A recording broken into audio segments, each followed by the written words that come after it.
शख्स ने कहा, वो दारी था, मुनकर, अल्लाह का मुनकर था। वो कहता है जमीन आसमान इसी तरह बने हुए हैं और चलते जाएंगे। उसने कहा कि हर मजऊल के लिए जाइल का होना जरूरी है, हर मखलूक के लिए खालिक का होना जरूरी है, हर मसनू के लिए साने का होना जरूरी है। तो अल्लाह जिसको तुम अल्लाह कहते हो, ए अली, तुम बताओ कि अगर उसने इस पूरी कायनात को बनाया है, जर्रे से आफताब तक तमाम अशिया को बनाया है, तो फिर उसका अपना खालिक कौन है? उसको किसने बनाया? मुसलमान तो खामोश है, वो कहता है कि वो अपनी जात से कायम है, उसका कोई खालिक नहीं, लम यलिद वलम यूलद। मगर वो कहता है कि नहीं, मैं अक्ले जाहिर से मानना चाहता हूं, अकीदे से नहीं।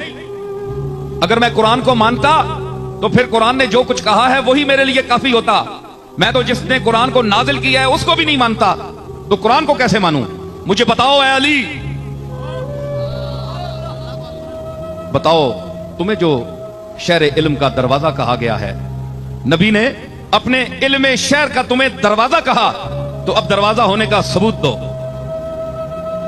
फरमाया, मौलाए कायनात बोले, फरमाया नहीं मानता कि हर बनाने वाले के लिए एक बनाने वाला, फिर उसका बनाने वाला, फिर उसका बनाने वाला, ये तो दौर तसलसल है, ये महाले अकली है, ये तो हो ही नहीं सकता, इसकी तो फिर कहीं रुकावट ही नहीं। फिर उसका बनाने वाला, फिर उसका, फिर उसका, फिर उसका, ये सारी उम्र तस्बीह पढ़ते रहो, ये तो महालात अकलिया से है। उसने कहा नहीं, मुझे समझाओ, बात समझाओ। फरमाया गिनती आती है, सुनो, अली की है, इल्म की बात।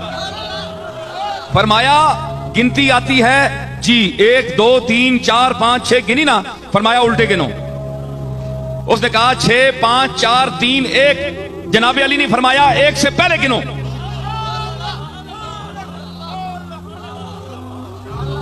भाई आगे तो जा रहे हो ना, 1 2 3 4 5 हजारों तक, लाखों तक, पीछे गिनो।